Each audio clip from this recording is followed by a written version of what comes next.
ஜம்மு காஷ்மீரின் பஹல்காம் பயங்கரம் ஒட்டுமொத்த தேசத்தையே உலுக்கி இருக்கிறது. இஸ்ரேலில் ஹமாஸ் தீவிரவாதிகள் அந்த நாட்டிற்குள் புகுந்து அந்த நாட்டு மக்களை கடத்தியது போல இந்தியாவில் ஒரு மினி சுவிட்சர்லாந்து என்று அழைக்கக்கூடிய அந்த பஹல்காம் பள்ளத்தாக்கில் நேற்று மாலை ஒரு 3:30 மணி அளவுக்கு அங்கு குழுமியிருந்த அந்த சுற்றுலா பயணிகளை ஆயுதமேந்திய குழுவினர் அவர்களை சரமாரியாக சுட்டு கொன்றிருக்கிறார்கள். அந்த காட்சிகள் நெஞ்சை பதைபதைக்க வைக்கும் அளவுக்கு அந்த காட்சிகள் வெளியாகி இருக்கின்றன. கணவன் சுட்டு கொல்லப்பட்ட உடலின் அருகே அந்த மனைவி இருந்து கதறும் காட்சிகள். திருமணமான ஒரு 6 நாட்களில் இத்தகைய துயர சம்பவத்தை கண்முன்னே பார்த்த அந்த கோர காட்சிகள். மகள் மற்றும் பேர குழந்தைகள் முன்பு சுட்டு கொல்லப்பட்ட தாத்தா மற்றும் அதே பகுதியைச் சேர்ந்த குதிரையை ஓட்டும் அந்த சுற்றுலா கைடு ஒரு குசைன் என்ற ஒரு தொழிலாளி மற்றும் உள்ளிட்ட பல்வேறு தரப்பினரும் இந்த கொடூர தாக்குதலில் பாதிக்கப்பட்டு அந்த உடல்களின் முன்பே அவர்கள் கதறி எழுத காட்சிகள் ஒட்டுமொத்த தேசத்தின் மனசாட்சியுமே உழுக்கக்கூடிய ஒரு பயங்கர நிகழ்வாக நிகழ்ந்திருக்கிறது. இது போன்ற தாக்குதல்களின் பின்னணி என்ன மற்றும் இந்த தாக்குதல்கள் இது போன்று தொடர்வதை தடுக்க முடியுமா முடியாதா? அப்பாவி மக்கள் அரசியலுக்கும் இந்த உள்நாட்டு அந்த கிளர்ச்சிக்கும் அந்த தீவிரவாதிகளின் தாக்குதல்களுக்கும் இராணுவத்தினரால் அவர்களை பாதுகாக்க முடியாத அந்த உளவுத்துறையில் ஏற்பட்டுள்ள அந்த குறைபாடுகள் உள்ளிட்ட பல்வேறு அம்சங்கள் தொடர்பாக பல ஆண்டுகளாக தெற்காசியாவின் பாதுகாப்பு மற்றும் தீவிரவாத கிளர்ச்சியாளர்கள் குழுக்களிடையே அந்த தீவிரவாத எதிர்ப்பு மற்றும் அந்த கிளர்ச்சி படைகளை ஒடுக்குதல், பொதுமக்களுக்கு பாதுகாப்பு அமைதியை ஏற்படுத்துவது தொடர்பாக இணையதளங்களில் பிளாக் உள்ளிட்ட நேரடி செயல்பாடுகள் மற்றும் இணையதளங்களில் கட்டுரைகள் வாயிலாக அது தொடர்பான பல்வேறு தகவல்களை வெளியிட்டுள்ள ஓய்வு பெற்ற இராணுவ அதிகாரி கர்னல் ஹரிஹரன் நம்மோடு இணைந்திருக்கிறார். அவரிடம் கேட்கலாம்.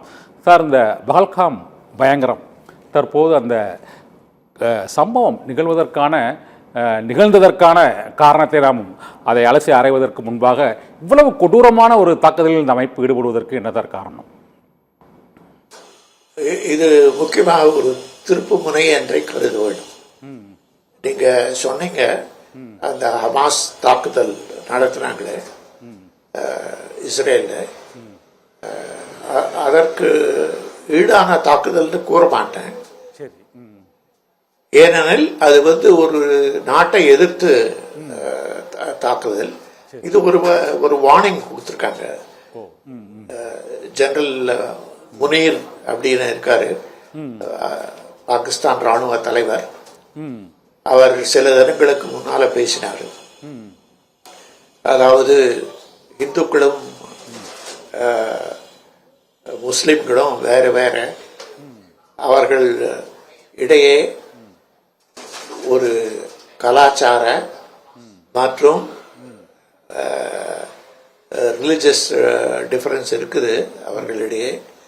அதனால அந்த பாகிஸ்தான் ஏன் ஸ்தாபிக்கப்பட்டது அப்படின்னு நினைவு கூற வேண்டும், அதை மறந்து வருகிறார்கள் அப்படின்னு சொன்னார் அவர். அது ஒரு சிக்னல் நினைக்கிறேன். அது பாகிஸ்தானில் பல்வேறு நிகழ்வுகள் பாகிஸ்தான் ராணுவத்தின் கை மேலோங்கி வருவதற்கு ஒரு சிக்னல் அது. ஏனெனில் பாகிஸ்தான் பலூச்சிஸ்தானில் தீவிரவாத இயக்கங்களுக்கு எதிராக பாகிஸ்தான் ராணுவம் படும் தோல்விகளை சந்தித்து வருகிறது. அதனால இது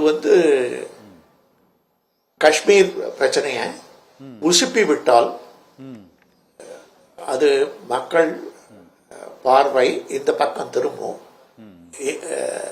ஏனெனில் காஷ்மீர் பிரச்சனை பொதுவாக பாகிஸ்தான் பெருமளவில் அது பல ஆண்டுகளாக இந்தியா எதிர்ப்பு பிரச்சனையாக கருதி வருகிறது. அதனால இது முக்கியமான ஒரு திருப்பு முனை அப்படின்னு நினைக்கிறேன். பாகிஸ்தான் ராணுவத்தின் கை மேலோங்கி வரும் இந்த சந்தர்ப்பம் அப்படின்னு நினைக்கிறேன்.